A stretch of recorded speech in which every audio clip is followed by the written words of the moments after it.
ਅਗਲਾ ਸਵਾਲ ਜੋ ਅਸੀਂ ਲੈ ਰਹੇ ਹਾਂ ਇਹ ਪੰਜਾਂ ਪਿਆਰਿਆਂ ਦੇ ਸੰਬੰਧ ਵਿੱਚ ਹੈ ਕਿ ਪੰਜ ਪਿਆਰੇ ਪੰਜਾਬ ਤੋਂ ਬਾਅਦ ਚਾਰ ਸਟੇਟ, ਚਾਰ ਦੂਜੇ ਰਾਜਾਂ ਵਿੱਚੋਂ ਸਨ। ਉਹਨਾਂ ਰਾਜਾਂ ਵਿੱਚ ਸਿੱਖੀ ਨਾ ਫੈਲਣ ਦਾ ਕੀ ਕਾਰਨ ਹੈ, ਜਾਂ ਸਿੱਖੀ ਉਨੀ ਤੇਜ਼ੀ ਨਾਲ ਨਹੀਂ ਫੈਲੀ ਜਿੰਨੀ ਤੇਜ਼ੀ ਨਾਲ ਫੈਲਣੀ ਚਾਹੀਦੀ ਸੀ। ਇਹਦੇ ਕੀ ਕਾਰਨ ਹਨ, ਇਹ ਵੀ ਜਵਾਬ ਵੀਰ ਪ੍ਰਭ ਕੀਰਤਨ ਸਿੰਘ ਜੀ ਆਪ ਜੀ ਦੇ ਨਾਲ ਸਾਂਝਾ ਕਰ ਰਹੇ ਹਨ। ਮੈਂ ਉਹਨਾਂ ਨੂੰ ਬੇਨਤੀ ਕਰਦਾ ਹਾਂ ਕਿ ਇਸ ਸਵਾਲ ਦਾ ਜਵਾਬ ਦੇਣ ਵੀਰ ਪ੍ਰਭ ਕੀਰਤਨ ਸਿੰਘ ਜੀ। ਹਾਂਜੀ ਵੀਰ ਜੀ, ਉਹ ਜਦੋਂ ਅਸੀਂ ਆਪਣੇ ਇਤਿਹਾਸ ਦੇ ਵਿੱਚ ਜਾਂਦੇ ਹਾਂ ਤਾਂ ਸਾਨੂੰ ਇੱਕ ਸਬਕ ਜੋ ਸਾਹਿਬ ਸ੍ਰੀ ਗੁਰੂ ਨਾਨਕ ਸਾਹਿਬ ਜੀ ਨੇ ਆਪ ਸ਼ੁਰੂ ਤੋਂ ਹੀ ਸਿਖਾਇਆ ਸੀ, ਉਹ ਇਹ ਸੀ ਕਿ ਅਕਾਲ ਪੁਰਖ ਦਾ ਜੋ ਸੁਨੇਹਾ ਸਿੱਖੀ ਦਾ ਹੈ, ਇਹਨੂੰ ਲੋਕਾਈ ਦੇ ਵਿੱਚ ਵੰਡਣ ਦੇ ਵਾਸਤੇ ਸਾਨੂੰ ਉਦਮ ਕਰਨਾ ਚਾਹੀਦਾ ਹੈ। ਉਹਨਾਂ ਨੇ ਆਪ ਬਹੁਤ ਲੰਬੇ ਉਦਾਸੀਆਂ ਕੀਤੀਆਂ ਤੇ ਵਿਦਵਾਨਾਂ ਦਾ ਵਿਚਾਰ ਹੈ ਕਿ ਉਹਨਾਂ ਦੇ ਜੀਵਨ ਕਾਲ ਦੇ ਵਿੱਚ ਗੁਰੂ ਨਾਨਕ ਨਾਮ ਲੇਵਾ ਗੁਰਸਿੱਖਾਂ ਦੀ ਗਿਣਤੀ ਤਕਰੀਬਨ 3 ਕਰੋੜ ਤੱਕ ਹੋ ਚੁੱਕੀ ਸੀ, ਔਰ ਸਾਡੀ ਅੱਜ ਵੀ ਗਿਣਤੀ ਇਹੀ ਹੈ। ਇਹ ਸਾਡੇ ਵਾਸਤੇ ਵਿਚਾਰਨ ਦਾ ਵਿਸ਼ਾ ਹੈ। ਅੱਜ ਆਪਾਂ ਥੋੜਾ ਜਿਹਾ ਇਹ ਵੀਰ ਜੀ ਨੇ ਜੋ ਪ੍ਰਸ਼ਨ ਪੁੱਛਿਆ ਹੈ, ਇਹਦੇ ਜਵਾਬ ਦੇ ਵਿੱਚ ਨਾਲ ਨਾਲ ਆਪਾਂ ਇਹ ਵੀ ਵਿਚਾਰ ਕਰਨ ਦੀ ਆਪਣੇ ਮਨ ਦੇ ਵਿੱਚ ਸਾਨੂੰ ਲੋੜ ਹੈ। ਇਹ ਟ੍ਰੈਡੀਸ਼ਨ ਜੋ ਸਾਹਿਬ ਸ੍ਰੀ ਗੁਰੂ ਨਾਨਕ ਦੇਵ ਜੀ ਦੀ ਸੀ, ਇਹ ਉਸ ਤੋਂ ਬਾਅਦ ਗੁਰੂ ਸਾਹਿਬਾਨ ਨੇ ਵੀ ਮੌਕੇ ਮੌਕੇ ਦੇ ਉੱਤੇ ਇਹ ਨਿਭਾਈ। 6ਵੇਂ ਪਾਤਸ਼ਾਹ ਨੇ ਦੌਰੇ ਕੀਤੇ, ਕਸ਼ਮੀਰ ਦਾ ਕੀਤਾ, ਇਧਰ ਯੂਪੀ ਉੱਤਰਾਖੰਡ ਦੇ ਵਿੱਚ ਨਾਨਕ ਮਤੇ ਦਾ ਕੀਤਾ, ਤੇ ਰਸਤੇ 'ਚ ਬਹੁਤ ਸਾਰੀਆਂ ਥਾਵਾਂ ਤੇ ਪ੍ਰਚਾਰ ਕੀਤਾ। ਇਸੇ ਤਰ੍ਹਾਂ 8ਵੇਂ ਪਾਤਸ਼ਾਹ ਨੇ ਦਿੱਲੀ ਦਾ ਦੌਰਾ ਕੀਤਾ। 9ਵੇਂ ਪਾਤਸ਼ਾਹ ਤੇ ਦਸ਼ਮੇਸ਼ ਪਿਤਾ ਨੇ ਤਾਂ ਜਿਹੜੇ ਦੌਰੇ ਕੀਤੇ ਉਹ ਬਹੁਤ ਲੰਬੇ ਸਨ। 9ਵੇਂ ਪਾਤਸ਼ਾਹ ਨੇ ਪੂਰਬ ਦੇ ਵਿੱਚ 2-3 ਵਾਰੀ ਜਾ ਕੇ ਸਿੱਖੀ ਦਾ ਪ੍ਰਚਾਰ ਕੀਤਾ। ਦਸ਼ਮੇਸ਼ ਪਿਤਾ ਪੂਰਬ ਦੇ ਵਿੱਚ ਵੀ ਰਹੇ, ਪੰਜਾਬ ਦੇ ਵਿੱਚ ਵੀ ਵਿਚਰੇ, ਬਹੁਤ ਸਾਰੇ ਇਲਾਕੇ ਦੇ ਵਿੱਚ ਵਿਚਰੇ, ਅਤੇ ਫਿਰ ਉਸ ਤੋਂ ਇਲਾਵਾ ਦੱਖਣ ਦੇ ਵਿੱਚ ਨੰਦੇੜ ਤੱਕ ਉਹਨਾਂ ਨੇ ਦੌਰੇ ਕੀਤੇ ਤੇ ਉੱਥੇ ਹੀ ਜੋਤੀ ਜੋਤ ਸਮਾਏ। ਸੋ ਇਹ ਗੁਰੂ ਸਾਹਿਬਾਨ ਨੇ ਆਪਣੇ ਜੀਵਨ ਕਾਲ ਦੇ ਦੌਰਾਨ ਸਾਨੂੰ ਪ੍ਰੈਕਟੀਕਲੀ ਇਹ ਸਬਕ ਸਿਖਾਇਆ ਸੀ। ਦੂਜਾ ਜੋ ਰਸਤਾ ਸੀ ਸਿੱਖੀ ਪ੍ਰਚਾਰ ਦਾ, ਉਹ 3 ਪਾਤਸ਼ਾਹ ਨੇ 4ਥੇ ਪਾਤਸ਼ਾਹ ਦੇ ਸਮੇਂ ਦੇ ਉੱਤੇ ਮੰਜੀਦਾਰਾਂ ਤੇ ਮਸੰਦਾਂ ਦੇ ਰਾਹੀਂ ਪ੍ਰਚਾਰ ਦੂਰ ਦੂਰ ਲੰਬੇ ਸਮੇਂ ਤੱਕ ਜਾ ਕੇ ਉਹਨਾਂ ਨੇ ਨਿਵਾਸ ਕਰਕੇ ਉੱਥੋਂ ਦੇ ਇਲਾਕਿਆਂ ਦੇ ਵਿੱਚ ਰਹਿ ਕੇ ਪ੍ਰੈਕਟੀਕਲ ਜੀਵਨ ਆਪਣਾ ਜਿਹੜਾ ਸੀ ਉਹਦੇ ਰਾਹੀਂ ਤੇ ਗੁਰੂ ਦੀ ਬਾਣੀ ਦਾ ਸਿਧਾਂਤਾਂ ਦਾ ਪ੍ਰਚਾਰ ਕੀਤਾ। ਇਸ ਤੋਂ ਇਲਾਵਾ ਗੁਰੂ ਕਾਲ ਦੇ ਵਿੱਚ ਸਾਨੂੰ ਕੁਝ ਇੰਸਟੈਂਸਸ ਜਿਹੜੇ ਹਨ ਟੂਕ ਮਾਤਰ ਮਿਲਦੇ ਹਨ, ਸਾਰੇ ਰਿਕਾਰਡ ਨਹੀਂ ਹੋਏ ਹੋ ਸਕਦੇ। ਤਾਂ ਇਹ ਵੀ ਸਿਸਟਮ ਜਿਹੜਾ ਨਾਲੋਂ ਨਾਲ ਚੱਲ ਰਿਹਾ ਸੀ ਕਿ ਉਹਨਾਂ ਤੋਂ ਇਲਾਵਾ ਭਾਈ ਗੁਰਦਾਸ ਜੀ ਨੇ ਜਿਵੇਂ 2 ਥਾਵਾਂ ਦਾ ਉਹਨਾਂ ਦਾ ਜ਼ਿਕਰ ਆਉਂਦਾ ਹੈ ਇਤਿਹਾਸ ਦੇ ਵਿੱਚ। ਬਨਾਰਸ ਦੇ ਵਿੱਚ ਰਹਿ ਕੇ ਉਹਨਾਂ ਨੇ ਸਿੱਖੀ ਦਾ ਪ੍ਰਚਾਰ ਕੀਤਾ, ਤੇ ਉਹਨਾਂ ਦੀ ਕਾਬਲ ਫੇਰੀ ਦਾ ਵੀ ਜ਼ਿਕਰ ਕਈ ਇਤਿਹਾਸਕ ਸਰੋਤਾਂ ਦੇ ਵਿੱਚ ਸਾਨੂੰ ਮਿਲਦਾ ਹੈ।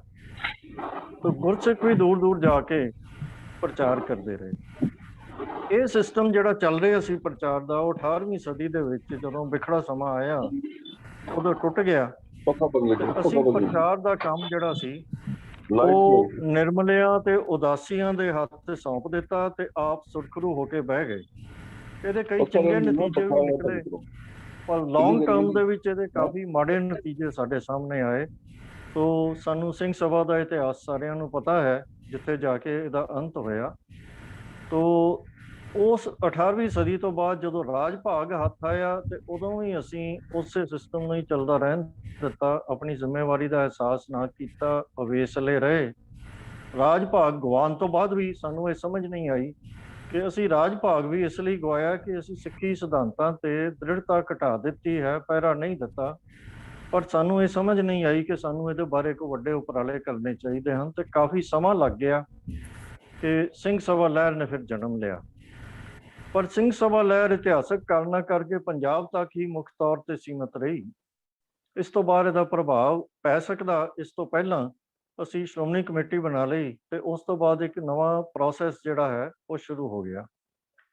ਤੇ ਸਿੱਖੀ ਕਿੰਨੀ ਕੁ ਫੈਲੀ ਹੋਈ ਸੀ ਇਤਿਹਾਸ ਦੇ ਵਿੱਚ, ਸਾਨੂੰ ਇਹਦਾ ਜ਼ਿਕਰ ਕਈ ਇੰਸਟੈਂਸਸ ਤੋਂ ਪਤਾ ਲੱਗਦਾ ਹੈ। ਬਹੁਤ ਦੂਰ ਦੂਰ ਤੱਕ ਸਿੱਖੀ ਫੈਲੀ ਹੋਈ ਸੀ, ਸਿਰਫ ਉਹਨਾਂ ਸਟੇਟਸ ਦੀ ਨਹੀਂ ਜਿਨ੍ਹਾਂ ਦੇ ਵਿੱਚੋਂ 5 ਪਿਆਰੇ ਆਏ ਸਨ। ਪਿਪਲੀ ਸਾਹਿਬ ਅੰਮ੍ਰਿਤਸਰ ਦਾ ਗੁਰਦੁਆਰਾ ਜੋ ਹੈ ਉਹ ਕਾਬਲ ਪੇਸ਼ਾਵਰ ਦੀ ਸੰਗਤ ਦਾ ਆਖਰੀ ਪੜਾਅ ਹੁੰਦਾ ਸੀ। ਇਸੇ ਤਰ੍ਹਾਂ ਹੀ ਸਾਨੂੰ ਇਤਿਹਾਸ 'ਚ ਜ਼ਿਕਰ ਮਿਲਦਾ ਹੈ, ਦਿਲਬਾਗ ਗੁਲਬਾਗ ਦੇ ਘੋੜੇ ਜਿਹੜੇ ਨੇ ਉਹ ਕਾਬਲ ਦੀ ਸੰਗਤ ਵੱਲੋਂ ਭੇਟਾ ਲਈ ਲਿਆਂਦੇ ਗਏ ਸਨ। ਦਸਮ ਪਾਤਸ਼ਾਹ ਦੇ ਵੇਲੇ ਪ੍ਰਸਾਦੀ ਹਾਥੀ ਅਸਾਮ ਦੇ ਅਹੋਮ ਰਾਜੇ ਵੱਲੋਂ ਭੇਟਾ ਕੀਤਾ ਗਿਆ ਸੀ, ਕਿਉਂਕਿ ਉਹ ਗੁਰੂ ਘਰ ਦਾ ਸ਼ਰਧਾਲੂ ਬਣ ਚੁੱਕਾ ਸੀ। ਬਿਹਾਰ ਦੇ ਵਿੱਚ ਬਹੁਤ ਸਾਰੇ ਪਿੰਡ ਅੱਜ ਵੀ ਸਿੱਖੀ ਨਾਵਾਂ ਵਾਲੇ ਹਨ, ਭਾਵੇਂ ਉੱਥੇ ਅੱਜ ਸਿੱਖਾਂ ਦੀ ਗਿਣਤੀ ਨਹੀਂ ਹੈ, ਜਿਹੜਾ ਕਿ ਸਾਨੂੰ ਇਹ ਦੱਸਦਾ ਹੈ ਕਿ ਸਿੱਖੀ ਦਾ ਪ੍ਰਚਾਰ ਬਿਹਾਰ ਦੇ ਵਿੱਚ, ਬੰਗਾਲ ਦੇ ਵਿੱਚ, ਇਹਨਾਂ ਇਲਾਕਿਆਂ ਦੇ ਵਿੱਚ ਬਹੁਤ ਵੱਡੀ ਪੱਧਰ ਦੇ ਉੱਤੇ ਹੋਇਆ, ਅਤੇ ਜਿਹਦੇ ਬਾਰੇ ਅੱਜ ਕੱਲ੍ਹ ਅਸੀਂ ਅਕਸਰ ਜ਼ਿਕਰ ਕਰਦੇ ਹਾਂ ਕਿ ਪੂਰੇ ਭਾਰਤ ਦੇ ਵਿੱਚ ਫੈਲੀ ਹੋਈ ਸਿਕਲੀਗਰਾਂ ਤੇ ਬਾਜੀਗਰਾਂ ਦੀ ਆਬਾਦੀ ਵੀ ਇਸ ਗੱਲ ਦਾ ਮੂੰਹ ਬੋਲਦਾ ਪ੍ਰਮਾਣ ਹੈ ਕਿ ਸਿੱਖੀ ਦਾ ਪ੍ਰਚਾਰ ਪੂਰੇ ਭਾਰਤ ਦੇ ਵਿੱਚ ਤੇ ਬਾਹਰ ਵੀ ਵੱਡੀ ਗਿਣਤੀ ਦੇ ਵਿੱਚ ਵੱਡੇ ਪੱਧਰ ਉੱਤੇ ਹੁੰਦਾ ਰਿਹਾ ਹੈ, ਸਿਰਫ ਅਸੀਂ ਉਹਨੂੰ ਸੰਭਾਲਿਆ ਨਹੀਂ ਹੈ। ਤਾਂ ਮੈਂ ਜ਼ਿਕਰ ਕੀਤਾ ਸੀ ਸਿੰਘ ਸਭਾ ਤੋਂ ਬਾਅਦ ਜਦੋਂ ਸ਼੍ਰੋਮਣੀ ਕਮੇਟੀ ਹੋਂਦ ਵਿੱਚ ਆਈ ਤਾਂ ਆਪ ਸਭ ਕਾਰਨ ਜਾਣਦੇ ਹੋ, ਉਹਨਾਂ ਵਿੱਚ ਜਾਣ ਦੀ ਲੋੜ ਨਹੀਂ ਕਿ ਸ਼੍ਰੋਮਣੀ ਕਮੇਟੀ ਵੱਲੋਂ ਹੀ ਸਿੱਖੀ ਪ੍ਰਚਾਰ ਲਈ ਉਹਨੇ ਯਤਨ ਨਹੀਂ ਕੀਤੇ ਗਏ ਜਿੰਨੇ ਕਿ ਸਾਡੇ ਵੱਲੋਂ ਹੋਣੇ ਚਾਹੀਦੇ ਸਨ। ਪਰ ਅਸੀਂ ਪ੍ਰਚਾਰਕ ਸ਼੍ਰੇਣੀ ਜਾਂ ਸ਼੍ਰੋਮਣੀ ਕਮੇਟੀ ਜਾਂ ਦਿੱਲੀ ਗੁਰਦੁਆਰਾ ਪ੍ਰਬੰਧਕ ਕਮੇਟੀ ਜਾਂ ਇਸੇ ਕਿਸਮ ਦੀਆਂ ਹੋਰ ਜਿਹੜੀਆਂ ਸੰਸਥਾਵਾਂ ਹਨ, ਉਹਨਾਂ ਦੇ ਉੱਤੇ ਹੀ ਦੋਸ਼ ਮੜ ਕੇ ਅਸੀਂ ਅਕਸਰ ਵਿਹਲੇ ਹੋ ਜਾਂਦੇ ਹਨ। ਇਹ ਕਾਰਨ ਆਪਣੀ ਥਾਂ ਦੇ ਉੱਤੇ ਠੀਕ ਹਨ, ਪਰ ਜਿਹੜਾ ਅਸਲ ਘਾਟਾ ਪੈਣ ਦਾ ਕਾਰਨ ਹੈ ਉਹ ਇਹ ਹੈ ਕਿ ਕਿਰਤ ਵਿਰਤ ਕਰਨ ਵਾਲੇ ਸਿੱਖ ਸਿੱਖੀ ਪ੍ਰਚਾਰ ਨੂੰ ਆਪਣਾ ਫਰਜ਼ ਨਹੀਂ ਸਮਝਦੇ, ਤੇ ਨਾ ਹੀ ਸਾਡਾ ਜੀਵਨ ਦਾ ਜੋ ਆਦਰਸ਼ਕ ਜੀਵਨ ਸਾਡਾ ਐਸਾ ਰਿਹਾ ਹੈ ਕਿ ਜੋ ਅਨੁਮਤੀਆਂ ਨੂੰ ਸਿੱਖੀ ਜੀਵਨ ਵੱਲ ਖਿੱਚ ਸਕੇ। ਇਹਦੀਆਂ ਸਾਨੂੰ ਅਨੇਕਾਂ ਸਾਖੀਆਂ ਸਾਨੂੰ ਇਤਿਹਾਸ ਦੇ ਵਿੱਚ ਮਿਲਦੀਆਂ ਹਨ। ਮੈਂ ਸਿਰਫ ਇੱਕ ਜਿਹੜੀ ਸਾਖੀ ਹੈ ਉਹ ਆਪ ਜੀ ਦੇ ਨਾਲ ਟੂਕ ਮਾਤਰ ਹੀ ਸਾਂਝੀ ਕਰਾਂਗਾ ਕਿ ਅਸੀਂ ਸਾਰੇ ਜਾਣਦੇ ਹਾਂ ਕਿ ਸੰਗਲਾ ਦੀਪ ਦਾ ਰਾਜਾ ਸ਼ਿਵਨਾਭ ਸਾਹਿਬ ਸ੍ਰੀ ਗੁਰੂ ਨਾਨਕ ਸਾਹਿਬ ਦਾ ਸ਼ਰਧਾਲੂ ਹੋ ਚੁੱਕਾ ਸੀ, ਪਰ ਅਸੀਂ ਇਹ ਵਿਚਾਰ ਕਰਨੋਂ ਭੁੱਲ ਜਾਂਦੇ ਹਾਂ ਕਿ ਉਹ ਸ਼ਰਧਾਲੂ ਕਿਵੇਂ ਹੋ ਚੁੱਕਾ ਸੀ। ਉਸਨੇ ਭਾਈ ਮਨਸੁਖ ਦਾ ਜੀਵਨ ਦੇਖਿਆ ਸੀ। ਭਾਈ ਮਨਸੁਖ ਆਪਣੀ ਕਿਰਤ ਵਿਰਤ ਦੇ ਸਬੰਧ ਵਿੱਚ ਜਾਫਨਾ ਦੇ ਇਲਾਕੇ ਵਿੱਚ, ਜਿੱਥੇ ਉਹਦਾ ਰਾਜ ਸੀ ਸ੍ਰੀਲੰਕਾ ਦੇ ਵਿੱਚ, ਜਿਹਨੂੰ ਸੰਗਲਾ ਦੀਪ ਉਦੋਂ ਕਿਹਾ ਜਾਂਦਾ ਸੀ, ਉਹ ਵਪਾਰ ਦੇ ਸਿਲਸਿਲੇ ਵਿੱਚ ਉੱਥੇ ਗਿਆ ਸੀ ਤੇ ਰਾਜਾ ਉਹਦੇ ਜੀਵਨ ਨੂੰ ਦੇਖ ਕੇ, ਉਹਦੇ ਨਾਲ ਗੱਲਾਂ ਕਰਕੇ, ਗੁਰਬਾਣੀ ਪਾਠ ਉਹਦੇ ਕੋਲੋਂ ਸੁਣ ਕੇ ਇੰਨਾ ਪ੍ਰਭਾਵਿਤ ਹੋਇਆ ਕਿ ਉਹ ਗੁਰੂ ਨਾਨਕ ਦੀ ਸਿੱਖੀ ਦਾ ਆਸ਼ਿਕ ਹੋ ਗਿਆ ਤੇ ਮਨੋ ਸਿੱਖ ਹੋ ਗਿਆ ਤੇ ਗੁਰੂ ਸਾਹਿਬ ਨੂੰ ਦਰਸ਼ਨ ਦੇਣ ਦੇ ਵਾਸਤੇ ਅਰਦਾਸਾਂ ਕਰਨ ਲੱਗਾ ਤੇ ਅੰਤ ਵਿੱਚ ਸਤਿਗੁਰੂ ਆਪ ਦਰਸ਼ਨ ਦੇਣ ਲਈ ਉਹਨਾਂ ਨੂੰ ਉੱਥੇ ਪਹੁੰਚੇ। ਤੋ ਇਹ ਸਾਡੇ ਲਈ ਇੱਕ ਨਾ ਸੈਲਫ ਪੜਚੋਲ ਕਰਨ ਦਾ, ਸਵੈ ਪੜਚੋਲ ਕਰਨ ਦਾ ਇੱਕ ਕਾਰਨ ਹੋਣਾ ਚਾਹੀਦਾ ਹੈ ਕਿ ਕੀ ਅਸੀਂ ਜਦੋਂ ਆਪਣੀ ਕਿਰਤ ਵਿਰਤ ਦੇ ਲਈ ਬਾਹਰ ਜਾਂਦੇ ਹਾਂ ਤਾਂ ਕੀ ਅਸੀਂ ਪ੍ਰਚਾਰਕ ਸ਼੍ਰੇਣੀ ਨੂੰ ਹੀ ਦੋਸ਼ ਦੇ ਕੇ ਚੁੱਪ ਕਰਕੇ ਬਹਿ ਜਾਂਦੇ ਹਾਂ, ਜਾਂ ਭਾਈ ਮਨਸੁਖ ਦੇ ਜੀਵਨ ਤੋਂ ਵੀ ਅਸੀਂ ਕੋਈ ਪ੍ਰੇਰਨਾ ਲਵਾਂਗੇ? ਜਦੋਂ ਅਸੀਂ ਬਾਹਰ ਜਾਂਦੇ ਹਾਂ ਅਸੀਂ ਸਿਰਫ ਕਾਰੋਬਾਰ ਕਰਕੇ ਵਾਪਸ ਆ ਜਾਂਦੇ ਹਾਂ, ਪੈਸਾ ਕਮਾ ਕੇ ਵਾਪਸ ਆ ਜਾਂਦੇ ਹਾਂ, ਨਾ ਅਸੀਂ ਪ੍ਰਚਾਰ ਕਰਨ ਦਾ ਕੋਈ ਯਤਨ ਕਰਦੇ ਹਾਂ ਤੇ ਨਾ ਹੀ ਸਾਡਾ ਜੀਵਨ ਐਸਾ ਹੈ ਜਿਹਨੂੰ ਦੇਖ ਕੇ ਕੋਈ ਅਨੁਮਤੀ ਵਿਅਕਤੀ ਸਾਡੇ ਜੀਵਨ ਤੋਂ ਪ੍ਰੇਰਨਾ ਲੈ ਸਕੇ। ਸਾਨੂੰ ਇਹ ਗੱਲ ਹਮੇਸ਼ਾ ਯਾਦ ਰੱਖਣੀ ਚਾਹੀਦੀ ਹੈ ਕਿ ਪ੍ਰਚਾਰਕ ਸ਼੍ਰੇਣੀ ਪ੍ਰਚਾਰ ਦੇ ਵਿੱਚ ਕੇਵਲ ਇੱਕ ਸਹਾਇਕ ਭੂਮਿਕਾ ਹੀ ਨਿਭਾ ਸਕਦੀ ਹੈ। ਅਸਲ ਪ੍ਰਚਾਰ ਤਾਂ ਉਦੋਂ ਹੋਣਾ ਹੈ, ਸਿੱਖੀ ਉਦੋਂ ਫੈਲੇਗੀ ਜਦੋਂ ਹਰ ਸਿੱਖ ਪ੍ਰਚਾਰਕ ਬਣ ਜਾਵੇਗਾ, ਹਰ ਸਿੱਖ ਦਾ ਜੀਵਨ ਐਸਾ ਬਣ ਜਾਵੇਗਾ ਕਿ ਲੋਕ ਉਸ ਨੂੰ ਦੇਖ ਕੇ ਪ੍ਰਭਾਵਿਤ ਹੋਣ। ਇਹ ਇੱਕ ਐਸੀ ਲੋੜ ਹੈ ਜਿਹਦੇ ਵੱਲ ਸਾਨੂੰ ਸਭ ਤੋਂ ਪਹਿਲਾਂ ਧਿਆਨ ਦੇਣ ਦੀ ਲੋੜ ਹੈ, ਬਜਾਏ ਇਸ ਦੇ ਕਿ ਅਸੀਂ ਪ੍ਰਚਾਰਕ ਸ਼੍ਰੇਣੀ ਦੇ ਨੁਕਸ ਗਿਣਾਉਣੇ ਸ਼ੁਰੂ ਕਰ ਦਈਏ ਜਾਂ ਗੁਰਦੁਆਰਾ ਕਮੇਟੀਆਂ, ਪ੍ਰਬੰਧਕ ਕਮੇਟੀਆਂ ਦੇ ਉੱਤੇ ਆਪਣਾ ਜਿਹੜਾ ਹੈ ਉਹ ਦੋਸ਼ ਥੱਪ ਕੇ ਤੇ ਚੁੱਪ ਕਰਕੇ ਬਹਿ ਜਾਈਏ ਕਿ ਵੀ ਅਸੀਂ ਸੁਰਖਰੂ ਹੋ ਗਏ ਹਾਂ। ਔਰ ਇਹ ਜੋ ਅਸੀਂ ਜਿਸ ਕਲਾਸ ਦੇ ਵਿੱਚ ਆਪਾਂ ਬੈਠੇ ਹਾਂ, ਸਿੱਖ ਮਿਸ਼ਨਰੀ ਕਾਲਜ ਇਸੇ ਦਿਸ਼ਾ ਦੇ ਵਿੱਚ ਇੱਕ ਕਦਮ ਹੈ। ਤੋ ਦੂਸਰੀ ਗੱਲ ਸਾਨੂੰ ਇਹ ਸਮਝਣ ਦੀ ਲੋੜ ਹੈ ਕਿ ਅਸੀਂ ਸਿੱਖੀ ਪ੍ਰਚਾਰ ਦੇ ਕੇਂਦਰ ਕੇਵਲ ਗੁਰਦੁਆਰੇ ਬਣਾ ਲਏ ਹਨ।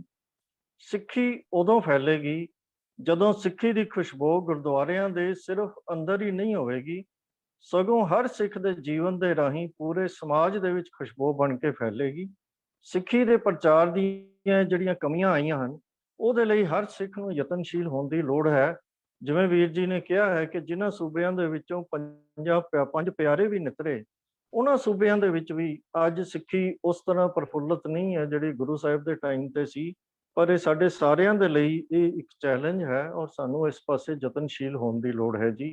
ਹੋਈਆਂ ਭੁੱਲਾਂ ਨੂੰ ਖਿਮਾ ਕਰਨਾ ਜੀ। ਵਾਹਿਗੁਰੂ ਜੀ ਕਾ ਖਾਲਸਾ, ਵਾਹਿਗੁਰੂ ਜੀ ਕੀ ਫਤਿਹ। ਵੀਰ ਜੀ ਨੇ ਸਿਰਫ ਸਵਾਲ ਦਾ ਜਵਾਬ ਨਹੀਂ ਦਿੱਤਾ। ਇੱਕ ਮਾਸਟਰ ਸਟ੍ਰੋਕ ਮੈਂ ਕਹਾਂਗਾ ਕਿ ਜੋ ਸਾਡੀ ਅੱਜ ਪ੍ਰਚਾਰ ਵਿੱਚ ਖੜੋਤ ਆਈ ਹੈ ਜਾਂ ਜਿਸ ਕਿਸਮ ਦਾ ਪ੍ਰਚਾਰ ਚਾਹੀਦਾ ਹੈ, ਉਹਦਾ ਜ਼ਿੰਮੇਵਾਰ ਕੌਣ ਹੈ? ਦੇਖੋ, ਗੁਰੂ ਨਾਨਕ ਸਾਹਿਬ ਸੱਚੇ ਪਾਤਸ਼ਾਹ ਨੇ ਸੰਗਤਾਂ ਕਾਇਮ ਕੀਤੀਆਂ, ਔਰ ਗੁਰਬਾਣੀ 'ਚ ਵੀ ਆਉਂਦਾ ਆਪ ਜਪਿਆ ਅਵਰਾ ਨਾਮ ਜਪਾਵੇ। ਹਰੇਕ ਸਿੱਖ ਹੀ ਪ੍ਰਚਾਰਕ ਹੈ, ਵੀਰ ਜੀ ਨੇ ਬੜੇ ਬਖੂਬੀ ਦੱਸਿਆ। ਔਰ ਦੂਜੀ ਗੱਲ ਜਿਹੜੀ ਹੈ ਬਹੁਤ ਵਧੀਆ ਕਹੀ ਹੈ ਕਿ ਹਰੇਕ ਸਿੱਖ ਜਿਹੜਾ ਉਹ ਰੋਲ ਮਾਡਲ ਹੋਣਾ ਚਾਹੀਦਾ। ਦੇਖੋ, ਜਿਸ ਵੇਲੇ ਕਲਗੀਧਰ ਪਾਤਸ਼ਾਹ ਕਹਿੰਦੇ ਨੇ ਖਾਲਸਾ ਮੇਰਾ ਰੂਪ ਹੈ ਖਾਸ, ਖਾਲਸੇ ਮੈਂ ਕਰੋ ਨਿਵਾਸ। ਜੇ ਰੂਪ ਖਾਸ ਦਾ ਮਤਲਬ ਇਹ ਹੈ ਕਿ ਖਾਲਸੇ ਦੇ ਕਰਮ ਜਿਹੜੇ ਨੇ ਆਮ ਸੰਸਾਰੀਆਂ ਵਰਗੇ ਨਹੀਂ, ਖਾਸ ਹੋਣੇ ਚਾਹੀਦੇ ਨੇ, ਐਗਜ਼ੈਂਪਲਰੀ। ਤੋ ਅਸੀਂ ਦੇਖਦੇ ਹਾਂ ਜੇ ਇਤਿਹਾਸ ਪੜ੍ਹ ਕੇ, ਤੇ ਸਾਡੇ ਇਤਿਹਾਸ ਵਿੱਚ ਬਹੁਤ ਸਾਰੀਆਂ ਐਸੀਆਂ ਮਿਸਾਲਾਂ ਮਿਲਦੀਆਂ ਵੀ ਨਹੀਂ, ਜਿਵੇਂ ਵੀਰ ਜੀ ਨੇ ਵੀ ਵਿੱਚ ਰੈਫਰੈਂਸ ਦਿੱਤਾ ਹੈ। ਐਗਜ਼ੈਂਪਲਰੀ ਜੀਵਨ ਸਨ, ਜਿਨ੍ਹਾਂ ਨੂੰ ਦੇਖ ਕੇ ਅਗਲਾ ਪ੍ਰੇਰਿਤ ਹੋਵੇ ਵੀ ਹਾਂ। ਹੁਣ ਅੱਜ ਵੀ ਅਸੀਂ ਦੇਖਦੇ ਹਾਂ, ਅੱਜ ਦੇ ਸਮੇਂ ਜਿਸ ਵੇਲੇ ਖਾਲਸਾ ਏਡ ਜਾਂ ਬਾਕੀ ਸੰਸਥਾਵਾਂ ਸੇਵਾ ਕਰਦੀਆਂ ਨੇ, ਤਾਂ ਲੋਕਾਂ ਦੇ ਮਨਾਂ ਤੇ ਕਿੰਨਾ ਪ੍ਰਭਾਵ ਪੈਂਦਾ। ਇਹ ਕੋਵਿਡ ਦੇ ਦੌਰਾਨ ਜਿਹੜੀਆਂ ਸਿੱਖ ਸੰਸਥਾਵਾਂ ਔਰ ਸਾਡੇ ਵੀਰਾਂ ਭੈਣਾਂ ਨੇ ਸੇਵਾ ਕੀਤੀ ਹੈ, ਤੁਸੀਂ ਦੇਖ ਲਓ ਵੀ ਅਨਮਤੀਆਂ ਨੇ ਕਿੰਨੀਆਂ ਵੀਡੀਓ ਵਾਇਰਲ ਕਰਕੇ ਕਿਹਾ ਵੀ ਅਗਰ ਕੋਈ ਕੌਮ ਸੇਵਾ ਕਰ ਸਕਦੀ ਤੇ ਸਿੱਖੀ।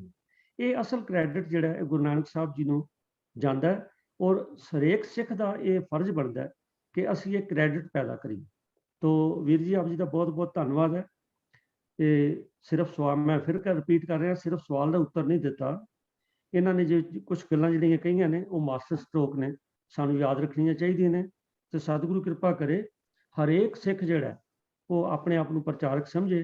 ਪੁਜਾਰੀ ਸ਼੍ਰੇਣੀ ਦਾ ਤਾਂ ਗੁਰੂ ਨਾਨਕ ਦੇ ਮਤ ਵਿੱਚ ਕੋਈ ਅਸਥਾਨ ਹੀ ਨਹੀਂ ਹੈ। ਇਹ ਤਾਂ ਕੇਵਲ ਹਰੇਕ ਸਿੱਖ ਜਿਹੜਾ ਉਹ ਹਰੇਕ ਸਿੱਖ ਹੀ ਪ੍ਰਚਾਰਕ ਹੈ। ਧੰਨਵਾਦ ਜੀ, ਇੱਕ ਵਾਰੀ ਫੇਰ